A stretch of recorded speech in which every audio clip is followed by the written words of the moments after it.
It is always a great week when you start a week off hatching out some baby chondros. These guys are a few days old. I can't wait to tell you about them, and we have a lot to talk about in today's video. But before we get started, I want to say a quick thank you to my friends over at Zoo Dreams, Dez and MJ and Steven, for sending me this shirt. I wear it with a lot of pride. If you've never listened to their podcast, it is called Unfiltered's Reptile Podcast.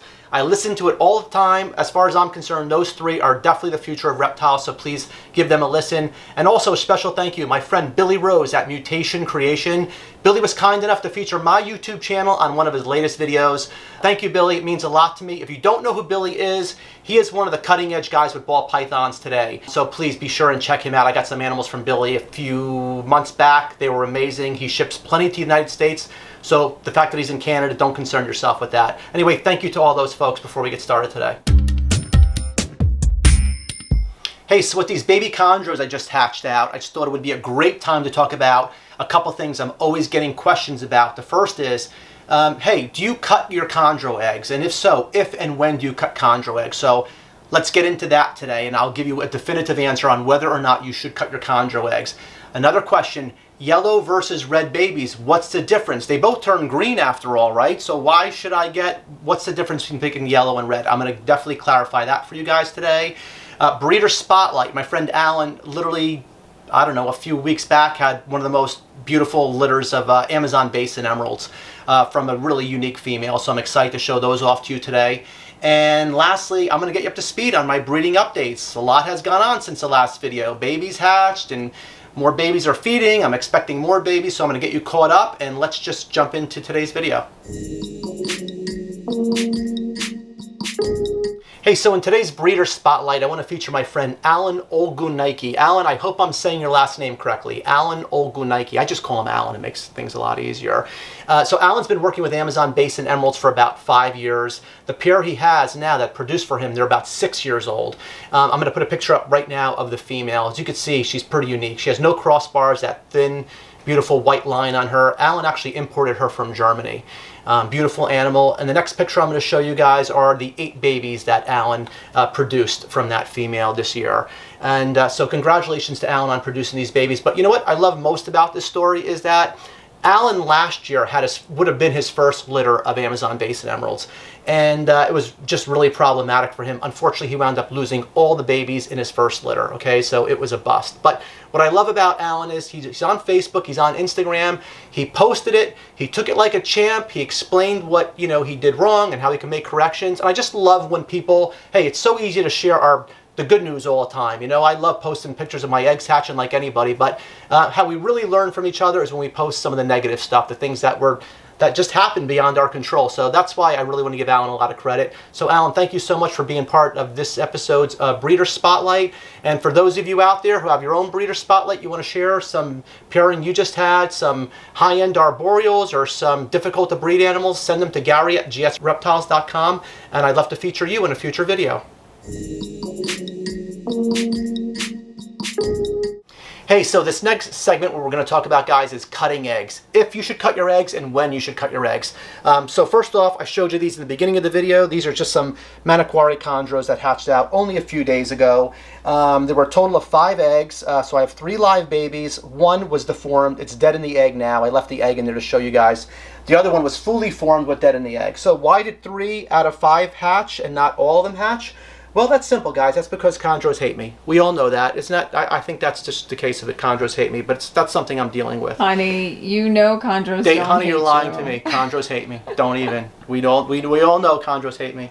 And what we have over here these are 10 chondro eggs that are going to hatch. These guys are due today is day 46, so these guys are going to hatch out in about 3 more days. You can see they're indented perfectly.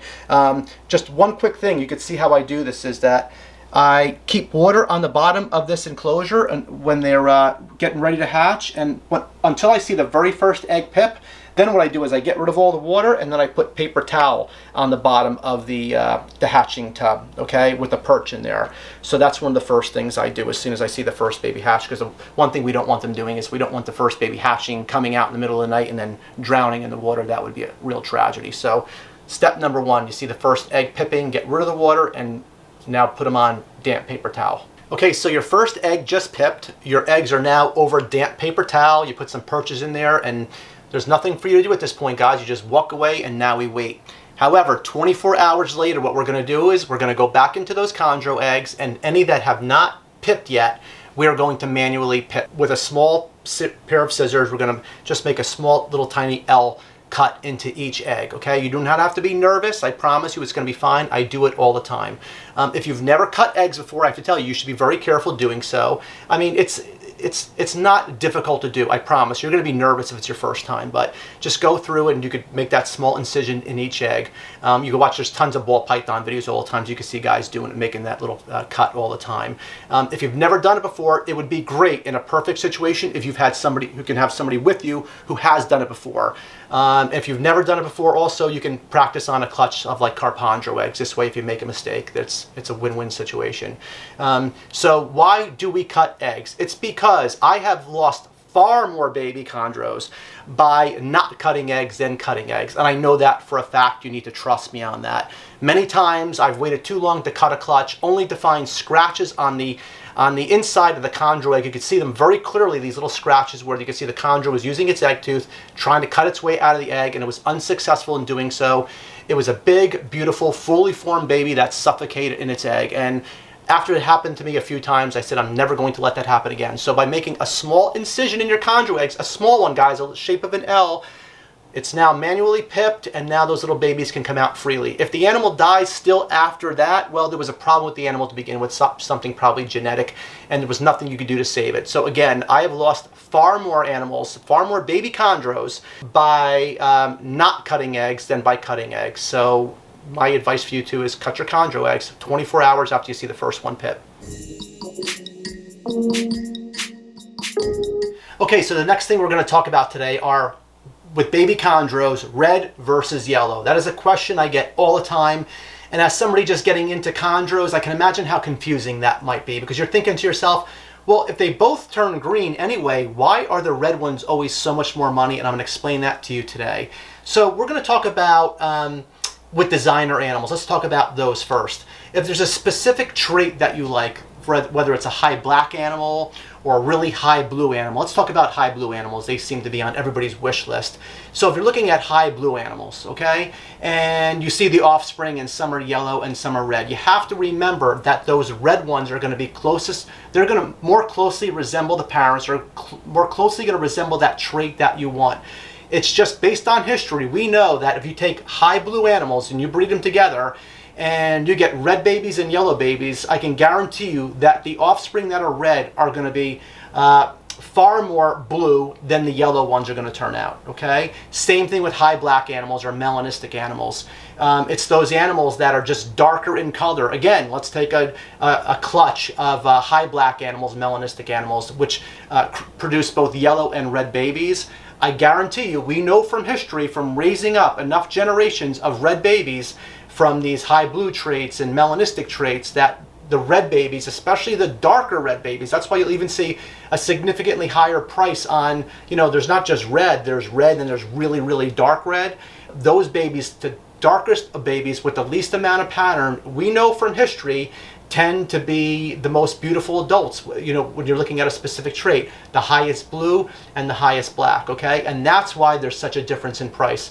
When it comes to locality animals, let's talk about maniquaries. I just hatched out a clutch of 3 red babies, or 5 eggs, okay? I have another clutch, as I just showed you, of 10 babies, and there's going to be, theoretically, there should be both yellow and red babies in that clutch. And that's something else we'll talk about right now. Some animals, like Aru locality types, they only produce yellow babies, okay?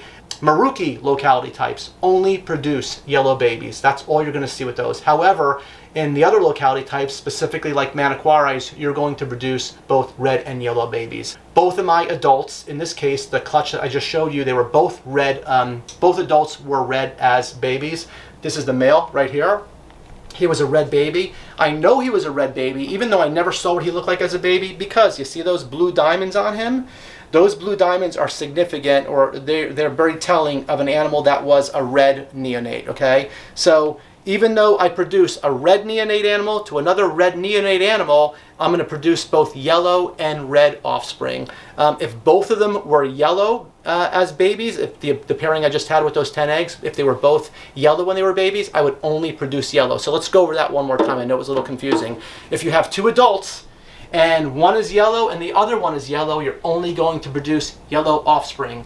If you have two adults and both are red, you are going to produce red and yellow offspring. And if you have two adults and one is red and one is yellow, you are going to produce both yellow and red offspring. The exceptions being Maruki locality types and Aru locality types, which only produce yellow offspring. I know it's a little bit confusing, guys, but you can maybe rewind this video and hopefully that's going to clear things up for you. I couldn't even understand what Gary was babbling about in there.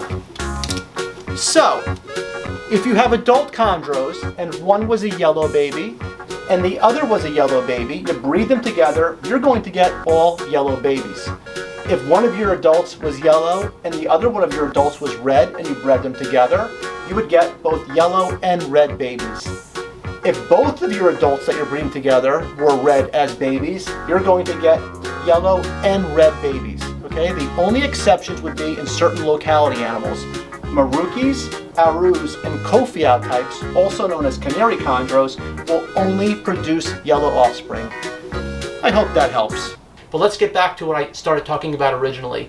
Why are red babies so much more expensive than the yellow babies, even if they're from the same clutch? And it's because if you're buying animals from a clutch of high blue animals or a clutch of high, melanistic, high black animals, it's those darkest babies, those red babies, that are more closely going to resemble the parents, which is the pattern that we all love, of those high blues and high black, and that's why they're always going to be significantly more money.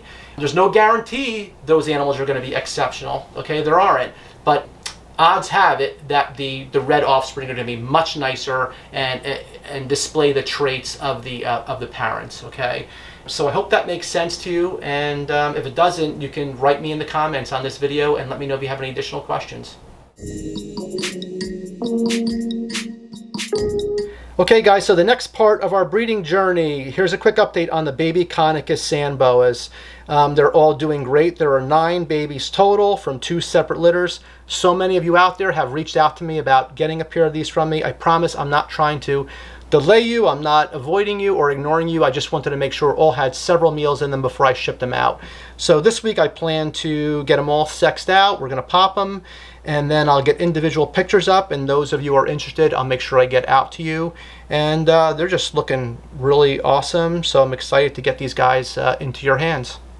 Hey, so for those of you who have been following my breeding journey, which of course you all have been following it, I tell you everything, the good, bad, and the different. So as I always say, you guys are in this with me. Let's start off on somewhat of a negative note. I've been showing you guys this big, beautiful black Amazon Basin Emerald female. And unfortunately, it looks like she's now in the middle of a shed. That's never a good sign. Typically a female will ovulate, and then she'll go into a pre-lay shed, and then she'll go 150 to 250 days before you get babies from her. I've never seen her ovulate. She did go off feed. She looked like she was somewhat swollen to me, but now it looks like she's going into a shed. That's not a great sign. It's not what I was hoping for. I'm still keeping my fingers crossed. I'm definitely less encouraged about her than I was even a week ago. But again, I'm going to keep you guys posted. But at this time, I have to say to myself, I don't think she's gravid. So hopefully I'm wrong.